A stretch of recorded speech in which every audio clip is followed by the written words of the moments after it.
بسم الله الرحمن الرحيم. الحمد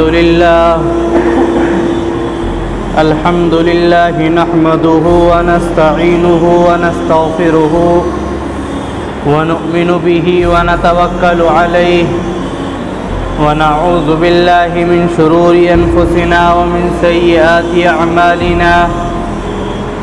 من يهده الله فلا مضل له ومن يضلله فلا هادي له.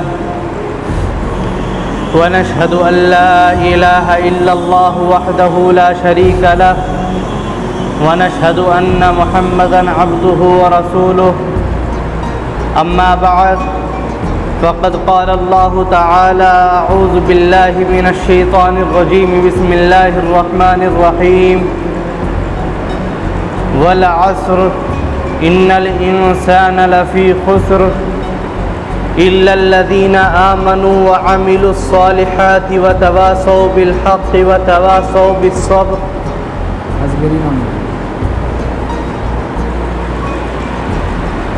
وقال الله تعالى: إن عدة الشهور عند الله 12 شهرا في كتاب الله يوم خلق السماوات والأرض منها 4 حرم ذلك الدين القيم فلا تظلموا فيهن أنفسكم. صدق اللہ العظیم. تشریف فرما میرے محترم بزرگوں اور عزیز نوجوانوں، انسان کو اللہ رب العزت نے بہت سی نعمتوں سے نوازا ہے، لیکن ان نعمتوں میں ایک عظیم نعمت وقت کی نعمت ہے. اللہ رب العزت نے ہمیں یہ وقت عنایت فرمایا ہے.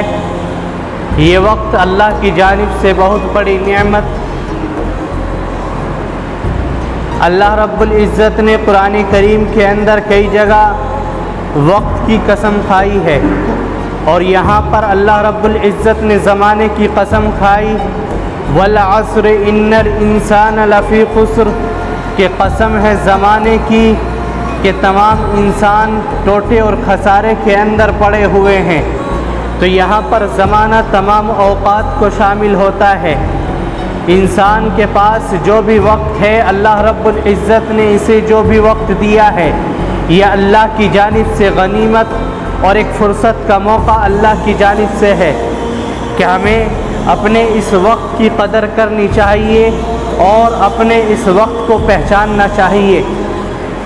ایک بزرگ نے ایک مثال بیان کی ہے کہ ایک برف والا برف بیچ رہا تھا، اور وہ برف والا یوں کہہ رہا تھا کہ لوگوں میرے اوپر رحم کرو، میرے پاس ایک ایسا سرمایہ ہے جو منٹ بہ منٹ سیکنڈ بہ سیکنڈ ختم ہو رہا ہے. تو ان بزرگ نے لکھا کہ انسان کے وقت کی مثال اس برف کی سی ہے کہ برف سیکنڈ بہ سیکنڈ گھل رہا ہے اور ختم ہو رہا ہے، پگھل رہا ہے. اسی طریقے سے اللہ رب العزت نے اس انسان کو جو وقت دیا ہے، یہ وقت منٹ بہ منٹ اور سیکنڈ بہ سیکنڈ ختم ہو رہا ہے. جو گھڑی ایک مرتبہ چلی جاتی ہے وہ دوبارہ نہیں آتی. اور کسی نے کیا ہی خوب کہا ہے: الوقت اثمن من الذهب، کہ وقت سونے سے بھی زیادہ قیمتی ہے.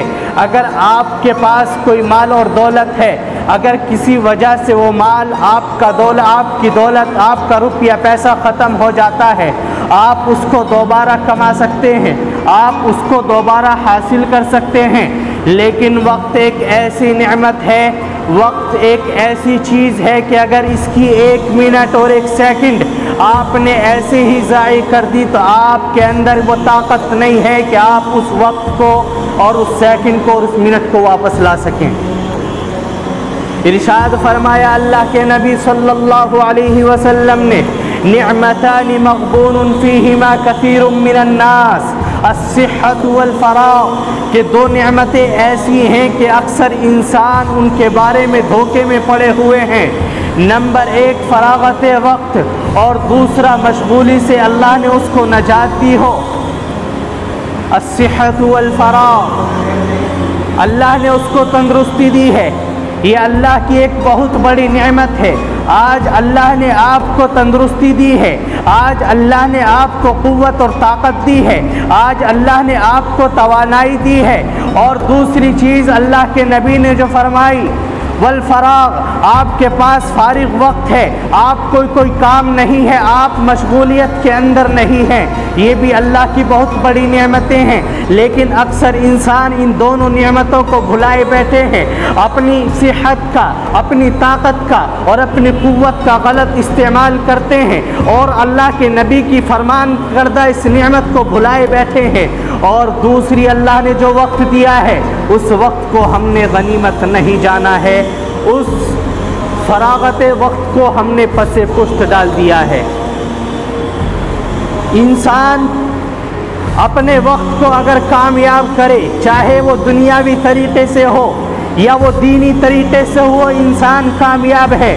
ایک انسان اپنے وقت کو دنیا کمانے کے اندر لگاتا ہے، ایک دن ضرور بھی ضرور وہ ایک مال اور دولت حاصل کر لے گا۔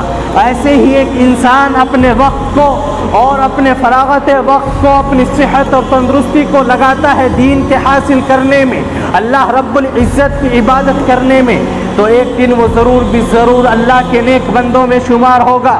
لیکن غور کیجئے اس بندے کا اور اس شخص کا کیا حال ہوگا جس شخص نے اپنے اس وقت کو غنیمت نہیں جانا، جس نے اپنی صحت کو غنیمت نہیں جانا، بلکہ اپنے ان لمحات کو اللہ کے رب العزت کی عبادت کرنے کے بجائے اور دنیا کے اندر لگانے کے بجائے اپنے اس وقت کو اور اپنی اس طاقت کو دنیا کے اندر ایسے ہی فضول کاموں میں گزار دیا۔ فضول کام کیا ہے؟ آپ ایک طرف اللہ کی عبادت نہیں کرتے ہیں، آپ ایک طرف اپنا دنیاوی کام بھی نہیں کرتے ہیں، آپ کو جہاں موقع ملا آپ وہاں پر کھڑے ہو کر فضول اور لغو باتوں کے اندر شامل ہو گئے، آپ وہاں پر کھڑے ہو کر لایانی اور دنیاوی باتوں کے اندر مشغول ہو گئے، جس سے آپ کا نہ دنیاوی فائدہ اور نہ دینی فائدہ۔ تو یہ انسان حقیقت میں ان دونوں نعمتوں کا ناشکرا ہے۔ اور جب کل قیامت کے دن یہ انسان اللہ رب العزت کے سامنے اس کی حاضری ہوگی تو یہ اللہ رب العزت سے عرض کرے گا کہ یا اللہ، مجھے کاش تھوڑا سا اور وقت دیا جاتا کہ میں دنیا کے اندر جا کر کے تیری عبادت کرتا، میں دنیا کے اندر جا کر کے کچھ کما لیتا اور کچھ نیک کام کر لیتا۔ تو فوراً اللہ کی جانب سے ندا آئے گی، اولم نعمرکم ما یتذکر فیہ من تذکر وجاءکم النذیر، کہ اے لوگوں کیا ہم نے تمہیں عمر نہیں دی تھی، اے لوگوں کیا ہم نے تمہیں ایسا وقت نہیں دیا تھا کہ تم اس کے اندر نصیحت حاصل کرتے، کیا ہم نے تمہیں ایسا فراغت وقت نہیں دیا تھا کہ تم اس وقت کے اندر اللہ کی عبادت کرنے والے ہو جاتے، اللہ کا ذکر کرنے والے ہو جاتے۔ وجاءکم النذیر، اور اللہ رب العزت آگے فرماتے ہیں، اے انسان، میں نے تمہیں دنیا کے اندر بھیج کر ایسے ہی بیکار نہیں چھوڑا کہ تمہیں کسی چیز کے اوپر نہ لگایا ہو اور تمہیں کسی چیز کے اوپر آمادہ نہ کیا ہو، بلکہ تمہیں ایسے ہی بیکار چھوڑ دیا ہو۔ نہیں، وجاءکم النذیر، تمہارے پاس ڈرانے والے بھی آئے ہیں، تمہارے پاس تنبیہ کرنے والے بھی آئے ہیں، تمہارے پاس لوگ اللہ کا پیغام لے کر بھی آئے ہیں۔ میں نے وقت بوقت اپنے پیغمبروں کو بھیجا ہے، میں نے وقت بوقت اپنے انبیاء کو بھیجا ہے، میں نے بشیر اور نذیر تمہارے پاس بھیجے ہیں، لیکن تم نے ان قیمتی لمحات کو دنیا کے اندر ایسے ہی بیکار اور ضائع کر دیا، تم نے اپنے اس قیمتی وقت کو ایسے ہی برباد کر دیا۔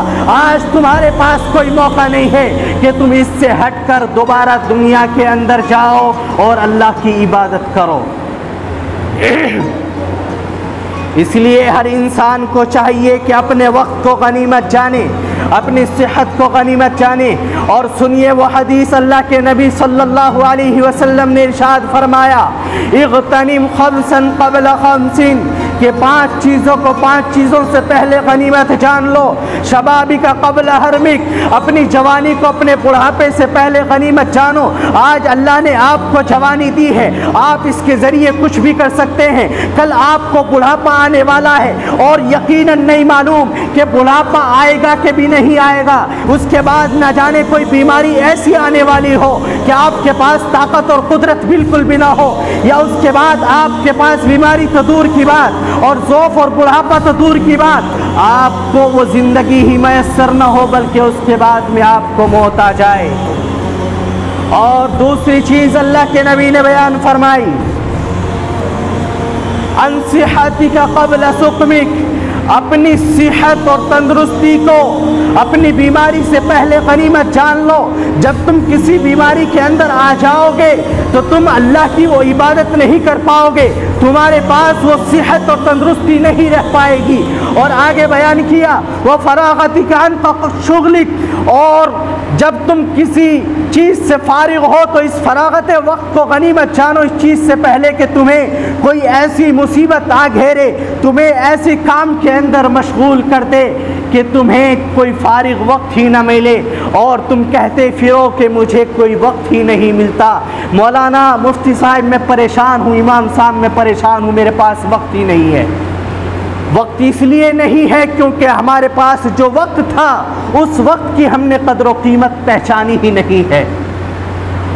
اور 5ویں چیز اللہ کے نبی نے بیان فرمائی، عن حیاتک قبل موتک، اپنی زندگی کو اپنی موت سے پہلے غنیمت جان لو۔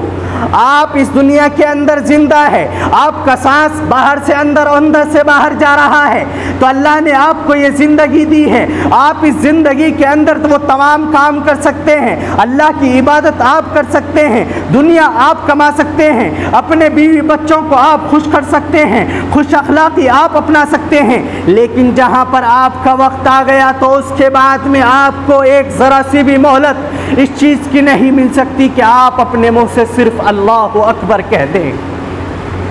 لیکن انسان کو اللہ رب العزت نے بار بار جھنجھوڑا ہے کہ انسان تو کہاں پر کھو گیا ہے، اے انسان تو کن غفلتوں کے اندر زندگی گزر رہا ہے۔ تیرے سامنے اللہ کا فرمان ہے، تیرے سامنے اللہ کا قرآن ہے، تیرے سامنے نبی کی حدیثیں ہیں، تیرے سامنے تیرے نبی کا فرمان ہے، تیرے نبی نے قرآن کی تیرے سامنے تشریح کی ہے، پھر تو کیوں ان دنیاوی زندگی کے اندر اپنے آپ کو غفلت اور دھوکے میں ڈالے ہوئے ہے؟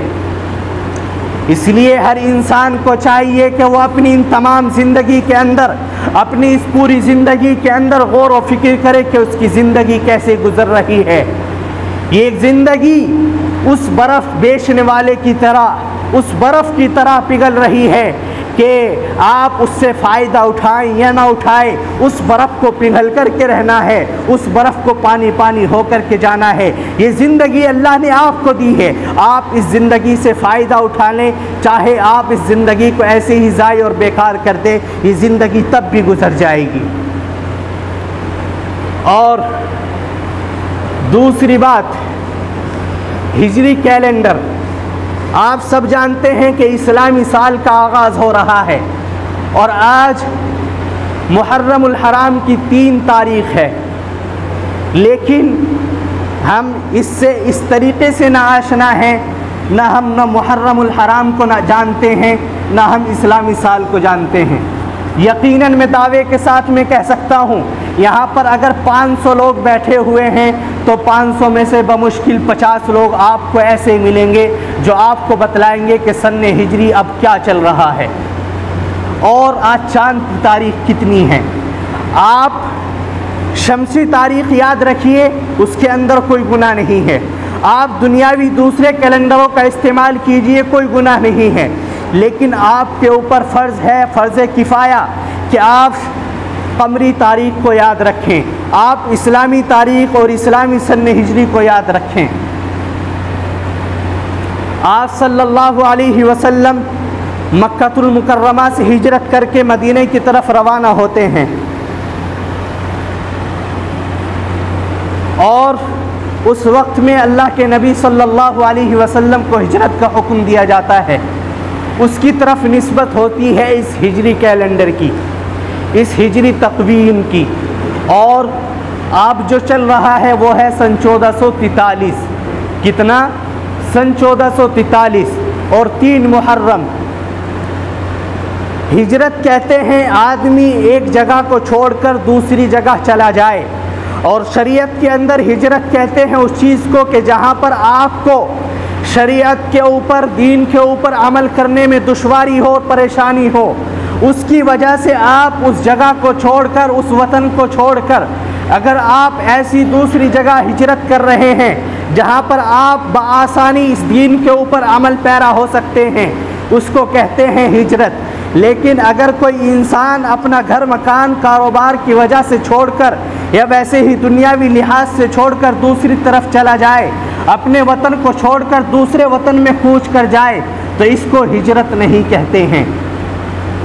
بہت سے لوگ کہتے ہیں کہ ہمارا بھائی یہاں سے ہجرت کر گیا وہاں پر، پہلے یہاں میرٹھ میں رہتا تھا اور اب دلی کے اندر جا کر کے رہنے لگا، اس نے دلی کی طرف ہجرت کر لی. تو یہ ہجرت نہیں ہے، اس کو ایک جگہ سے دوسری جگہ چھوڑنا بولتے ہیں. لیکن جو دین اور اسلام کی غرض سے ہجرت کی جاتی ہے، اپنے وطن کو چھوڑا جاتا ہے، اس کو کہتے ہیں ہجرت. اللہ کے نبی صلی اللہ علیہ وسلم کو مکہ المکرمہ کے اندر اور طائف کے میدان میں وہ پریشانیاں اور مصیبتیں جھیلنی پڑتی ہیں. اس کے بعد میں اللہ کی جانب سے حکم نازل ہوتا ہے، اے میرے پیارے نبی، اب آپ کو یہاں سے ہجرت کرنی ہے، آپ کو اپنے ایک مکرم اور معظم شہر کی طرف جانا ہے. اور وہ واقعہ اللہ رب العزت نے قرآن کریم کے اندر بیان کیا ہے. اور اللہ کے نبی ہی نہیں، اس سے پہلے بہت سے انبیاء نے ہجرت کی ہے. حضرت موسیٰ علیہ السلام نے ہجرت کی ہے اور بہت سے انبیاء نے ہجرت کی ہے. یہ ہجرت کا سلسلہ بہت پہلے سے چلا آ رہا ہے. تو یہ ہجرت ہمیں یاد رہنا چاہیے کہ ہجری کیلنڈر یہ منسوب ہوتا ہے اللہ کے نبی صلی اللہ علیہ وسلم کی ہجرت کی طرف. علامہ شبلی نعمانی رحمۃ اللہ علیہ نے لکھا کہ حضرت عمر رضی اللہ عنہ کے پاس ایک تحریر آئی جس کے اندر شعبان کا تذکرہ تھا، لیکن اس کے اندر سن کا کوئی تذکرہ نہیں تھا کہ پچھلے سال کا شعبان یا اس سال کا شعبان. تو اس وقت میں حضرت عمر رضی اللہ تعالیٰ عنہ نے صحابہ کی ایک میٹنگ بلائی، ایک شورا بلائی، اور اس کے اندر صحابہ کی مختلف رائے لی گئی. اس کے اندر مختلف رائے آئیں، لیکن اس ہجری کیلنڈر کو منسوب کیا گیا اس کی طرف جب اللہ کے نبی صلی اللہ علیہ وسلم نے ایک عظیم شہر مکہ المکرمہ کو چھوڑ کر مدینہ المنورہ کی طرف ہجرت کی تھی. اور اسی کے اندر ان مہینوں کی ترتیب دی گئی کہ اسلامی سال میں بھی 12 مہینے ہوتے ہیں، اور یہ 12 مہینے کوئی حضرت عمر نے تجویز نہیں کیے ہیں. بہت سے لوگ سوال اور اعتراض کرتے ہیں کہ حضرت عمر نے یہ مہینے قرار دیے. نہیں، حضرت عمر کی تو دور کی بات، اللہ کے نبی صلی اللہ علیہ وسلم سے بھی پہلے یہ سلسلہ چلا آ رہا تھا. اللہ رب العزت نے 12 مہینے مقرر کیے تھے، جس کو خود قرآن کریم بیان کرتا ہے، ان عدۃ الشہور عند اللہ 12 شہرا فی کتاب اللہ یوم خلق السماوات والارض منها 4 حرم، کہ اللہ رب العزت نے 12 مہینے رکھے ہیں. اور آج سے نہیں، اس دن سے جب اللہ رب العزت نے زمین اور آسمان کو پیدا کیا ہے. تو اسلامی مہینے 12 مہینے، اور ان کی تخلیق ہوتی ہے اس وقت سے جب اللہ رب العزت نے زمین اور آسمان کو بنایا ہو. اب ہمارے سامنے دونوں چیزیں ہیں. ایک چیز تو یہ کہ 12 مہینے اللہ رب العزت نے اس وقت ان کے نام رکھے جب اللہ نے زمین اور آسمان کو بنایا. اور دوسری چیز یہ شمسی مہینے جن کو ہم جانتے ہیں جنوری، فروری، مارچ کے نام سے. اب مجھے بتلائیے کہ ہمیں کون سے یاد ہونے چاہیے. ہمارا ایمان کا تقاضا اور دین کا تقاضا کیا ہے؟ ہمیں وہ 12 مہینے جو اللہ نے زمین اور آسمان کی تخلیق کے وقت بنائی وہ یاد ہوں، یا یہ انگریزی مہینے جو بولے جاتے ہیں جنوری، فروری، یہ یاد ہوں؟ بتلائیے. وہ یاد ہونے چاہیے، لیکن ان کے تو ہمیں نام بھی معلوم نہیں ہیں. یاد کہاں سے ہوں گے؟ نام سنیے، آپ کے ذہن کے اندر آ جائے، اس کو یاد رکھیے ہمیشہ کے لیے. اپنے اس نئے سال کے اندر ان مہینوں کی دہرائیے اور ان مہینوں کی ہر ایک تاریخ کو یاد رکھیے.